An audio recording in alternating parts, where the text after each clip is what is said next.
আল্লাহ রাব্বুল আলামিন তার রাসূলের কথার গ্যারান্টি দিয়েছেন নিজেই পবিত্র কোরআনে। আল্লাহ বলছেন ওয়ামা ইয়ানতিকু আনিল হাওয়া ইন হুয়া ইল্লা ওয়াহয়ুন ইউহা।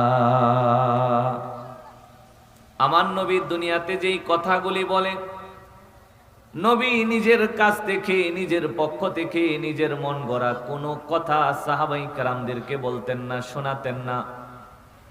এই কথা নবী বলেন না, স্বয়ং আল্লাহ রাব্বুল আলামিন জানায় দিলেন যে আমার নবী দুনিয়াতে যা বলে নিজের পক্ষ থেকে কোনো কথা বলে না, নিজের পক্ষ থেকে নিজের মন গড়া কোনো কাজ নবী করে না, বরং যা বলে যা করে সবকিছু একজনের আদেশে করে। জুড়ে বলেন তিনি কে? আল্লাহ বললেন যখন নবী কিছু বলে বুঝে নিবা তার আগে ওই কথাটা আমি আল্লাহর পক্ষ থেকে বলা হয়েছে। জিবরিল আলাইহিস সালাতু ওয়াস সালামের মাধ্যমে নবীর কাছে পাঠানো হয়েছে। নবী কথাটা শোনার পরে এরপরে তার জবান থেকে কথাটা উচ্চারিত করে। সাহাবায়ে কেরামের অবস্থা কেমন ছিল? সাহাবীরা এমন ভাবে বসে থাকতো নবীর সামনে, নবী যখন বয়ান করতেন, নবী যখন কথা বলতেন, এক একজন সাহাবার অবস্থা এমন ছিল বলে মাঝে মধ্যে পাখিরা এসে সাহাবায়ে কেরামদেরকে গাছ মনে করে, জড় পদার্থ মনে করে বসে পড়তে চাইতো, বসে পড়তো। আল্লাহর রাসূলের সামনে সাহাবায়ে কেরাম এমন মনোযোগ নিয়ে বসতেন কেন? কারণ নবীর কথা পৃথিবীর কোনো সাধারণ কথা না, এটা দামি জবান থেকে, দামি মুবারক জবান থেকে বাহির হওয়া মুবারক কথা, দামি কথা। নবীর এক একটা কথার মূল্য আসমান জমিন আর সমস্ত দুনিয়ার সম্পদের চাইতে বেশি। কথা ঠিক কিনা? সাহাবায়ে কেরাম এমন ভাবে বসতেন যে নবী কখন একটা কথা বলবে আল্লাহর রাসূলের পবিত্র জবান থেকে বাহির হবে, আর আমি কথাটাকে গ্রহণ করে নিব, আমার জীবনে আমলে নিয়ে আসব, এরকম উৎপেতে থাকতো আল্লাহর রাসূলের দিকে। নবীর কথা বলতেন আর সাহাবায়ে কেরাম কথাটা নিবেন না, শুনবেন না, গুরুত্ব দিয়ে শুনবেন না। এটা কখনো কোনো সাহাবার মধ্যে দেখা যাইতো না। জোরে কোন সুবহানাল্লাহ। নবীর কথার প্রতি সবার একটা বিশ্বাস ছিল যে এটা শুধুমাত্র রাসূল বলে না, এটা কে বলে? আল্লাহ বলে। নবীর প্রত্যেকটা কথাই আল্লাহ বলছেন সেটা আমার পক্ষ থেকে ওহী হিসেবে যাই, এরপরে নবী তার জবান থেকে উচ্চারণ করে। আমি একটু ব্যতিক্রম কথা বলতেছি। সাহাবায়ে কেরাম শুধু আল্লাহর রাসূলের কথাকে যে মূল্যায়ন করতেন, আল্লাহ রাসূলের কথাকে সাহাবায়ে কেরাম দাম দিতেন, বিষয়টা কিন্তু এমন না। মক্কার যে সমস্ত বড় বড় কাফেররা ছিল, যদিও তারা আল্লাহ রাসূলের হাতে হাত রেখে কালিমা পড়ে নাই, কিন্তু নবী যদি একটা কথা বলতো তাহলে তাদের মাথার মধ্যে এই জিনিসটা ঢুকে যেত যে মুহাম্মদ বলেছে, সুতরাং এই কথাটা চিন্তা বিবেচনার বিষয়। কথা বলুন ঠিক? আবু জাহেল ঈমান আনছে না, কিন্তু যদি মুহাম্মদুর রাসূলুল্লাহ কিছু বলতো তাহলে আবু জাহেল বিষয়টা চিন্তাই নিত। কেন? কারণ মুহাম্মদ আর 2-4-5 জন মানুষের মতো বানিয়ে বানিয়ে কথা বলে না। মক্কার আরেকজন কাফেরদের লিডার ছিল হযরতে বিলাল হাবশী রাদিয়াল্লাহু তাআলা আনহুর নাম শুনছেন না? হযরত বিলাল যার ঘরে গোলাম ছিলেন, উমাইয়া বিন খালফ। যে কয়জন মুসলমান সাহাবাদেরকে মক্কাতে সবচেয়ে বেশি নির্যাতন করা হয়েছিল, এদের মধ্যে অন্যতম হলো হযরতে বিলাল। হযরতে বিলালের নিত্যদিনের শাস্তি ছিল ওনাকে মরুভূমির মধ্যে নেওয়া হতো। যখন দ্বিপ্রহরে রৌদ্র উঠত, মরুভূমির বালিগুলি আগুনের মতো উত্তপ্ত হয়ে যেত, হযরতে বিলালকে কাপড় চোপড় খুলে এরপরে চিৎ করে বালির উপর শোয়ায় রাখত। যেই লোকটা এই জঘন্য কাজ করত তার নাম ছিল উমাইয়া বিন খালফ। মক্কার প্রভাব প্রতিপত্তিওয়ালা একজন মানুষ, কাফেরদের মধ্যে একজন লিডার, নেতৃস্থানীয় একজন লোক। হযরতে বিলাল রাদিয়াল্লাহু তাআলা আনহুকে আবু বকর উমাইয়া বিন খালফের কাছ থেকে কিনে নিছে, নিয়ে আজাদ করে দিছে। বিলাল, তুমি আজকে থেকে আজাদ, আর তোমার অত্যাচার ভোগ করা লাগবে না। সুবহানাল্লাহ। আমি বলতেছিলাম সেই উমাইয়া বিন খালফের কথা। আগের যুগের মানুষ বেঈমান ছিল, মুশরিক ছিল, কিন্তু মানুষের মধ্যে ওয়াদার একটা বিষয় ছিল। ওয়াদা মুসলমান যেভাবে রক্ষা করে এইভাবে না, তবে তাদের মধ্যে একটা অবস্থা এমন ছিল যে একজন মানুষ আরেকজন মানুষকে নিরাপত্তা দিতে পারত। কি দিতে পারত? নিরাপত্তা। আমি যদি আর একটু সহজ করে বোঝাই, মনে করেন কিছু মানুষ মদিনাতে থাকে আর কিছু মানুষ মক্কাতে থাকে। আমাদের এই অঞ্চলের উদাহরণ দিলে কিছু মানুষ কিশোরগঞ্জ থাকে, কিছু মানুষ কুমিল্লা থাকে। কুমিল্লার মানুষের সাথে কিশোরগঞ্জের মানুষের একটু ঝামেলা আছে। এখন আপনি যদি কিশোরগঞ্জ থেকে কুমিল্লা যেতে চান, বলেন কুমিল্লাতে আপনি যে থাকবেন, চলবেন, হাঁটাচলা করবেন, ব্যবসা বাণিজ্য করবেন, কুমিল্লাতে এমন একজন মানুষ আপনার দরকার যে আপনাকে নিরাপত্তা দিবে, ঠিক না? আবার কুমিল্লার একজন মানুষ যদি কিশোরগঞ্জে আসতে চায় কোনো ব্যবসা বাণিজ্য অথবা অন্য কোনো কারণে, ধরেন পাগলা মসজিদ দেখতে আইছে, এখন কিশোরগঞ্জের একজন যদি তারে নিরাপত্তা না দেয় তাহলে সে কি কিশোরগঞ্জে থাকতে পারবে?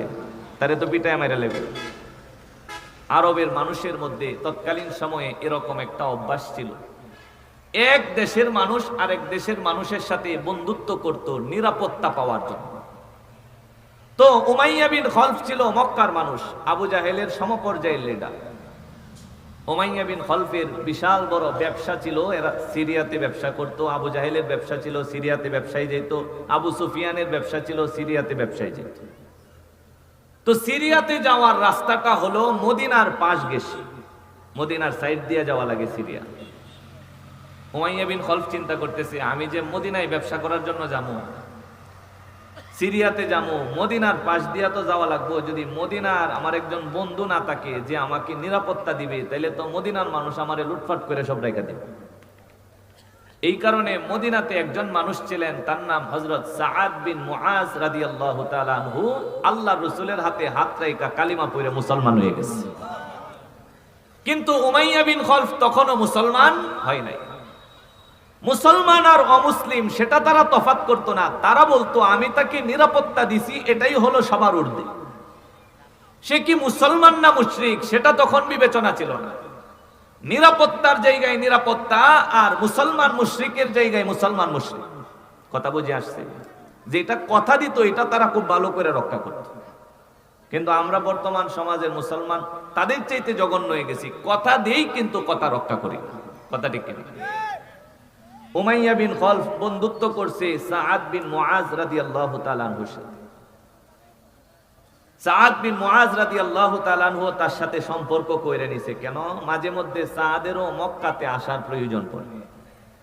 তো উমাইয়া বিন খলফ যেহেতু মক্কার লিডার মানুষ, নেতা মানুষ, যদি উমাইয়া বিন খলফ সাআদ বিন মুআজরে নিরাপত্তা দেয় তাহলে আর কেউ অন্তত তারে কিছু করতে পারবো না। কথা ঠিক কিনা?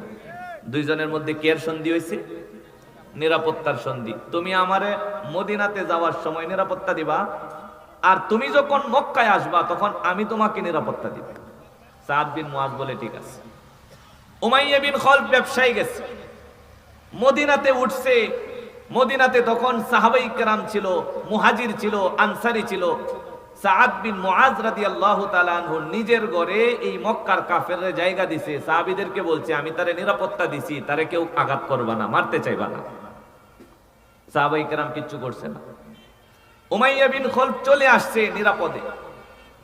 কিছুদিন পরে হযরত সাআদ বিন মুআজ রাদিয়াল্লাহু তাআলা আনহু মদিনার সমস্ত আনসারী সাহাবাদের মধ্যে তিনি ছিলেন নেতা পর্যায়ে, লিডার পর্যায়ে।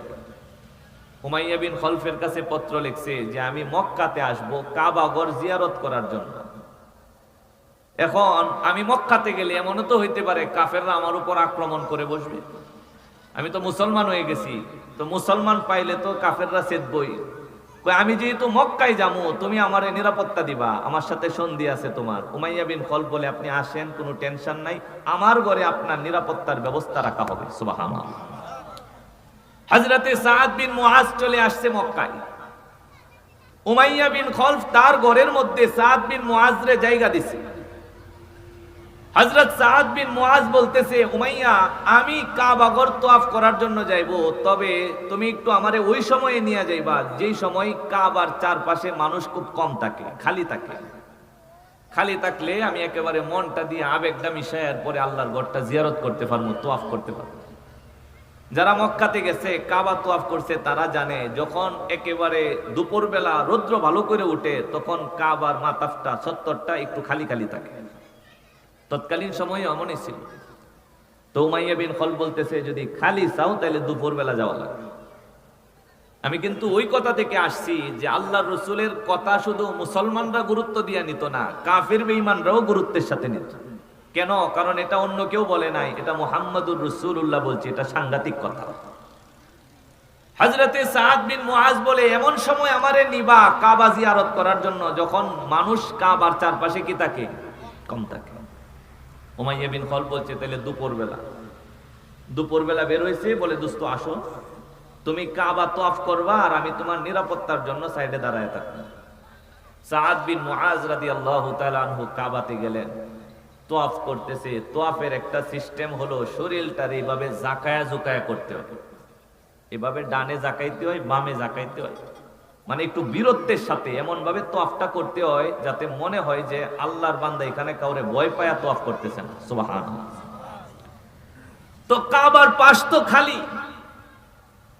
হযরতে সাদ বিন মুআজ রাদিয়াল্লাহু তাআলা আনহু নিজের সম্পূর্ণ আবেগ মিশিয়ে আল্লাহ রাব্বুল আলামিনের মুহাব্বত দিলের মধ্যে নিয়ে অনেকদিন পর মদিনা থেকে আসছে মক্কায় আল্লাহর ঘর জিয়ারত করার জন্য।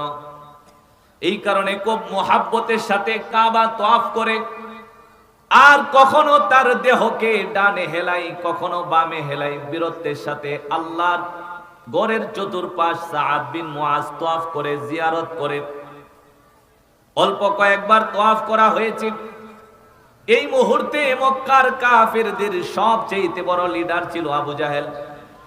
আবু জাহেল দৌড়াইয়া কাবার ঘরের পাশে আসছে। আয়েশা একটু উঁকি দিয়া দেখতেছে, কে রে কাবার পাশে এইভাবে তওয়াফ করে? ছায়া দেখে সাদ বিন মুআজ রাদিয়াল্লাহু তাআলা আনহু। হুজুরে কোন সুবহানাল্লাহ। মদিনার মুসলমান আইছে, আয়েশা এইভাবে বেড়ার মতো তওয়াফ করতেছে। তো আবু জাহেল তাকায় দেখে যে সাদ বিন মুআজের সাথে নিরাপত্তা দেওয়া উমাইয়া বিন খালফ আছে। তাহলে তো বিষয়টা কেমন জানি হয়ে গেছে না? আবু জাহেল তো আর কিছু করতে পারবো না। তো কিছু যেহেতু করতে পারবো না, এরপরেও একটা ডাক দিছে। ডাক দিয়া বলতেছে, সাদ বিন মুআজ, মদিনা থেকে আইছো, এভাবে বেড়াগিরি কইরা খুব বীরত্বের সাথে যেমন আল্লাহর ঘরের পাশ দিয়ে ঘুরতাছো? সাদ বিন মুআজ বলে, হ ঘুরতাছি তো, সমস্যাটা কি? সুবহানাল্লাহ কইবেন না? হ্যাঁ, আল্লাহর ঘরের চারপাশ তো ঘুরতেছি, সমস্যা কোথায়? আবু জাহেল বলতেছে, উমাইয়া বিন খালফ যদি নিরাপত্তা না দিত তাইলে আজকে অন্তত আল্লাহর ঘর তওয়াফ কইরা সুস্থ শরীর নিয়ে মদিনাতে যাইতে পারতাম না। সুবহানাল্লাহ কইবেন। আপনি কি মনে করছেন আবু জাহেলের ধমকিতে সাদ বিন মুআজ ডরায়া যাইব? হ্যাঁ, দমকটা যতটুকু জুড়ে দিছে, সাদ বিন মুআজের দমক এর চাইতে 3 ডাবল জুড়ে হইছে। ও আবু জাহেল, খেয়াল করে শুনে রাখো, তুমি যে আমারে সুস্থ শরীরে মদিনায় ফিরে যাইতা দিতা না, সিরিয়ার ব্যবসাটা যে কেমনে করতা এটা আমি মদিনাতে তাইকা দেখা দিতাম। আল্লাহু আকবার। চিন্তা করছেন সাহাবার ভিতরে এই যে তাকওয়া, আল্লাহর ভয় আর পৃথিবীর সমস্ত শত্রুর ভয় দূর করে দিয়েছেন একজন, জুড়ে বলেন তিনি কে? আবু জাহেল ডাক দিয়া বলেন, যদি উমাইয়া বিন খালফ তোমাকে নিরাপত্তা না দিত তাহলে অন্তত আজকে তওয়াফ করে সুস্থ শরীর নিয়ে বাড়িতে ফিরতে পারতা না, আমি ব্যবস্থা করে ফেলতাম। সাদ বিন মুআজ বলে, আবু জাহেল, তুমি যদি আমার গায়ে হাত দিতা, কসম খোদার, সিরিয়ার ব্যবসা তুমি আরামে করতে পারতা না, আমি মদিনা থেকে তোমার ব্যবসাকে আটকে দিতাম। আবু জাহেল থমকে গেছে। এত জোরে দমক দিয়ে কথা বলে মক্কার মধ্যে আবু জাহেলের উপরে এত জোরে দমক দেওয়ার কোনো মানুষ নাই। সাদ বিন মুআজ মক্কা থেকে শত শত মাইল দূর, মদিনা থেকে একজন মুসলমান মক্কাতে ঢুকে আবু জাহেলের মুখের উপর এত জোরে ধমকের সুরে কথা বলেছে, আবু জাহেলের লজ্জা হয়েছে। এদিক দিয়ে উমাইয়া বিন খালফ যদিও সাদ বিন মুআজকে নিরাপত্তার দাবি করেছে, কিন্তু এরপরেও আবু জাহেলকে যে ধমক দিল, বলেন কাফেরকে ধমক দিলে কাফেরের শরীরে লাগে কি লাগে না? উমাইয়া বিন খালফের শরীরে ধমকটা লাগছে, দাগ কাটছে। ডাক দিয়া বলতেছেন, সাদ বিন মুআজ, তুমি আমার বন্ধু মানুষ, তোমারে আমি মক্কার মধ্যে নিরাপত্তা দিলাম, কিন্তু আমাদের নেতা আবু জাহেলের উপর এত জোরে এত আওয়াজ দিয়ে ধমক দিয়ে কথা বলিও না। নেতা মানুষ তো বেশি জোরে কথা বললে সেটা আমার ইজ্জতের উপর আঘাত লাগে। এই কথা যখন উমাইয়া বিন খালফ বললেন, হযরতে সাদ বিন মুআজ রাদিয়াল্লাহু তাআলা আনহু চিৎকার করে ডাক দিয়া বলতেছেন, ও উমাইয়া বিন খালফ, তুমিও বেশি নড়াচড়া করবা না, তুমিও বেশি বাহাদুরি দেখাইবা না, তুমিও জোরে কথা বলবা না। কেন? কারণ আমি মুহাম্মাদুর রাসূলুল্লাহর কাছ থেকে শুনেছি তুমি উমাইয়া বিন খলফকে আল্লাহর রাসূলের সাহাবায়ে কেরাম লাঠি দিয়ে পিটায়া জমিনের মধ্যে হত্যা করবে। তুমি বেশি চিৎকার কইরো না, কারণ আল্লাহর রাসূলের মুখ থেকে শুনছি তোমারে সাহাবায়ে কেরাম পিটাইতে পিটাইতে মারবো। বলেন তো কার কথাটা বলছে? উমাইয়া বিন খলফরে মারবো নবীর সাহাবারা। কথাটা শুনছে কার থেকে? মুহাম্মদুর রাসূলুল্লাহ সাল্লাল্লাহু আলাইহি ওয়াসাল্লামের কাছ থেকে কথাটা শুনছি। যখন সাদ বিন মুআজ উমাইয়ার এই কথাটা বলছে, উমাইয়া তো একটু দূরে চলে গেছে। আহা, কি কয়? মুহাম্মদুর রাসূলুল্লাহ বলছে আমারে পিটায়া মারবো। তো সে একটা কথা জিজ্ঞাসা করেই ফেলছে যে দোস্ত, তুমি যে শুনছো কথাটা আমার একটু নিশ্চিত করো তো, আমারে কি মক্কার ভিতরে পিটায়া মারবো না মক্কার বাহিরে মারবো?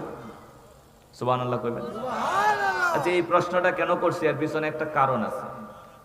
কারণ উমাইয়া বিন খলফ তখনই নিয়ত করেছে যদি মক্কার বাহিরে কয় তাইলে আমি আর যতদিন জীবিত থাকি মক্কা থেকে বাইরে হবো না।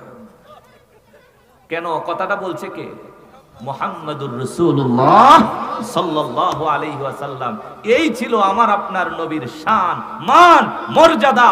নবীর কথার গুরুত্ব শুধু ঈমানদারদের কাছে ছিল না, বেঈমানও আল্লাহর রাসূলের কথাকে চিন্তা বিবেচনা করত। জোরে কোন সুবহানাল্লাহ। উমাইয়া বিন খলফ বলে সাদ বিন মুআজ আমাকে যে নবীর সাহাবারা হত্যা করবে, নবী যে কথাটা বলছেন কোন জায়গায় মারবে, মক্কার ভিতরে না বাহিরে?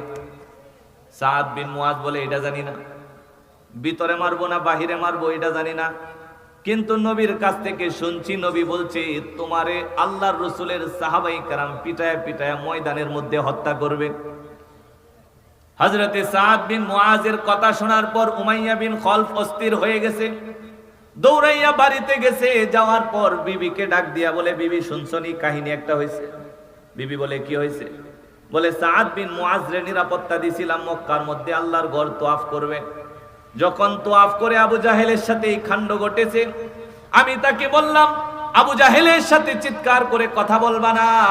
সাদ বিন মুআজ আমারে শোনায়া দিল সে নাকি মুহাম্মদুর রাসূলুল্লাহর জবান থেকে শুনেছে আমি উমাইয়া বিন খলফকে নাকি মুসলমান সাহাবায়ে কেরাম পিটায়া জমিনের মধ্যে হত্যা করবে। ও বিবি, তোমার কাছে কি মনে হয় এই কথাটা কেমন হতে পারে? বিবি ডাক দিয়া বলে উমাইয়া, যদি মুহাম্মদুর রাসূলুল্লাহ আসলেই এমন কথা বলে থাকে তাহলে বিষয়টা চিন্তা। কেন? কারণ আল্লাহর রাসূল নিজ থেকে কিছু বলেন না, যা বলেন সব কিছু একজনের পক্ষ থেকে বলেন। আওয়াজ দিয়ে বলেন তিনি কে? আরো জোরে বলেন তিনি কে? আল্লাহ আমাদেরকে কবুল করুন। জোরে কোন আমিন। আমার পরে আমার হুজুর কথা বলবো। আমার হুজুর, আমি যার কাছে কিতাব পড়ছি সরাসরি ওই হুজুর কথা বলবো। আমি হুজুরের পরে বলবো, এটা বেমানা নেই, কারণে হুজুরের একটু অপেক্ষায় রাইকা আমি চলে আসছি। আরমান ভাই হুজুরে নিয়ে আসেন ইনশাল্লাহ। হুজুর মুখতাসার কথা বলবো। আওলাদে রসুল বর ফুল পার হয়ে গেছে। একবার জোরে সুরে বলেন আলহামদুলিল্লাহ। আল্লাহ আমাদের এই মজমাকে কবুল করুন। জোরে কোন আমিন। বলতেছিলাম উমাইয়া বিবির কাছে বলছি যে এই যে কথাটা সাদ বিন মুআজ আমার বন্ধু বলল, কথাটা তোমার কাছে কেমন মনে হয়? বিবি বলছে যদি মুহাম্মদুর রাসূলুল্লাহ কয়া থাকে তাইলে বিষয়টা চিন্তা। কারণ উনি এমন কোনো কথা বলে না যেটা অবাস্তব, যেটা ঘটবে না। উনি যেহেতু বলছে সুতরাং ঘটবে। জোরে কোন আল্লাহু আকবার। তো উমাইয়া বিন খলফ সিদ্ধান্ত নিয়ে আনিছে, যেহেতু মুহাম্মদুর রাসূলুল্লাহ এই কথা বলছে আমারে সাহাবারা পিটায় মারবো, সুতরাং আমি যতদিন বাঁচবো মক্কা থেকে আর কোনোদিন বাইরে হবো না।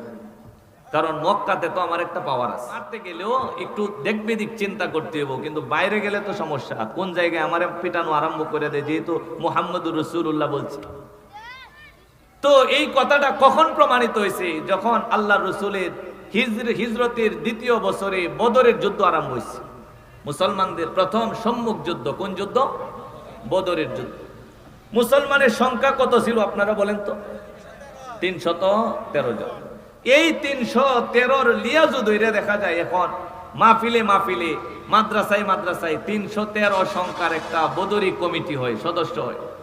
এরা প্রতি বছর সহযোগিতা সহায়তা কইরা শানের রিসালাত মাহফিল দেয়, ইসলামী সম্মেলন দেয়, মাদ্রাসার মাহফিল দেয়, দেয় কি দেয় না? আপনারা শুনলে মনে আরো বেশি খুশি হইবেন। এই যে মাহফিলটা হয় আজকে ৪র্থ বার্ষিক, এই 4 বারের মাহফিলের মধ্যেও বদরি একটা কমিটি আছে। আমাদের সদস্য প্রায় 50-60 জনের মতো হয়ে গেছে। এই বছরও নতুন সদস্য নেওয়া হবে। যারা পারেন ইনশাল্লাহ শরীক হইবেন, আল্লাহ যেন বদরিদের মতো কবুল করেন, জোরে কোনা আমিন। বদরের যুদ্ধে মুসলমানদের সংখ্যা কত? 313। আর কাফের সংখ্যা 1000। মুসলমানদের অস্ত্র কি? বলে তেমন কোনো অস্ত্র শস্ত্র নাই। বাহন কি? হ্যাঁ, সাহাবায়ে কেরাম বলে আমাদের সাথে 2টা ঘোড়া ছিল মাত্র। কয়টা? লোক কতজন? 313। ঘোড়া কয়টা? উট ছিল মাত্র 70টা। তার মানে টোটাল মিলায়া হচ্ছে 72টা বাহন, মানুষ হলো 313 জন। নবী বলেন প্রত্যেক 3 জনের বন্টনে একটা করে উট দিছি। 3 জনে একটা উট সালায়া সালায়া যুদ্ধে যায়। আল্লাহ রাসূল বলেন এই 313 জন নিয়ে আমি বদরের দিকে রওনা হয়েছি। আমার সেটা বলা উদ্দেশ্য না, আমি বলতে চাইতেছি এই যে বদরের যুদ্ধে যাইবে, এদিকে মুখ করেন, এদিকে তাকান। বদরের যুদ্ধে যে যাইবে কাফেরের সংখ্যা কত? 1000। অস্ত্রের কোনো অভাব আছে? বাহনের কোনো অভাব আছে? এমন কি তারা সঙ্গে কইরা নর্তকী মহিলাও নিয়ে গেছিল, নাচ গান করে তাদেরকে আমোদ ফুর্তি দেওয়ার জন্য। তো আবু জাহেল হঠাৎ করে তাকায়া দেখে সবাই রেডি হয়েছে, কিন্তু উমাইয়া রেডি হয় না। কে রেডি হয় না? চিনছেন তো কারে? কোন উমাইয়া? যে উমাইয়া শুনছিল যে নবী বলছে যে সাহাবায়ে কেরাম তারে পিটায়া ময়দানের মধ্যে হত্যা করবে। উমাইয়া রেডি হয় না। আবু জাহেল বাড়িতে গেছে, কি উমাইয়া তুমি যাইবা না? কনা সবাই গেলেও আমি যাইতাম না। কেরে যাইবা না? কো যাইতাম না, আমার মন চাই না, আমি যুদ্ধে যাব না, আমার ঘোড়া আছে, সোয়ারি আছে, এগুলা নিয়ে যাও, কিন্তু আমি বাইরে হইতাম না মক্কা থেকে। জোরে কোন সুবহানাল্লাহ। কেন বাইরে হইব না এটা তো আপনারা জানেন, আবু জাহেল তো জানে না। আবু জাহেল ঘটনাক্রমে বুঝতে পারছে যে মনে হয় উমাইয়া আল্লাহ রসুলের কোনো কথার কারণে আটকে গেছে। আবু জাহেল উমাইয়ারে ডাক দিয়া বলছে, উমাইয়া আচ্ছা তুমি যাইবা এই জিনিসটা তুমি শিওর করো, তোমার জন্য আলাদা একটা বিশেষ ব্যবস্থা আছে। আবু জাহেল তো চালাক মানুষ ছিল, হে মানুষকে ফোল্টি কইরা আস্তে করে ফেসে পালায় দিতে পারতো। উমাইয়ারে ফেসে পালছে কেমনে? তোমারে একটা মোটা তাজা দ্রুত গতিতে চলতে পারে এমন একটা ঘোড়া দিব, তুমি এই ঘোড়ার উপর থাকবা, তুমি সবার পিছনে থাকবা। যদি দেখো কোন জায়গায় আমরা থামছি আর সামনে বিপদ লেগে গেছে, তাইলে তুমি সোজা মক্কাতে দৌড় দিবে, তোমার আর সামনে যাওয়ার দরকার নাই। সুবহানাল্লাহ। আবু জাহেল বুদ্ধি দিছে যে যদি দেখো অবস্থা বেগতিক, তাইলে তুমি কোন দিকে দৌড় দিবা? মক্কার দিকে দৌড় দিবা। আর তোমার ঘোড়া হইলো সবচেয়ে দ্রুতগামী, তার মানে তোমারে আর কেউ দৌড়ায়া ধরতে পারতো না। তুমি কোনো টেনশন নিও না, রেডি হও, চলো বদরের যুদ্ধে যাই। উমাইয়া বিন খলফ এক পর্যায়ে না পাইরা কোন রকম রেডি হয়েছে, কিন্তু সুয়ারির পিছনে পিছনে থাকে, এই কাফেলার পিছনে পিছনে থাকে, দেখে সামনে নি গোলযোগ লাগে পিছন দিক দিয়ে দৌড় দেওয়ার জন্য। কিন্তু আগেই বলেছিলাম ওমা ইয়ানতিকু আনিল হাওয়া, নবী নিজের কাছ থেকে কিছু বলেন না, যাই বলেন সবকিছু আল্লাহর পক্ষ থেকে ওহীর মাধ্যমে বলেন। নবী যে বলছিল উমাইয়া বিন খলফরে সাহাবায়ে কেরাম পিঠায়া ময়দানের মধ্যে মারবো, এটা নবী নিজের কাছ থেকে বলে নাই, এটা আল্লাহর পক্ষ থেকে ওহী পায়াই বলেছিল।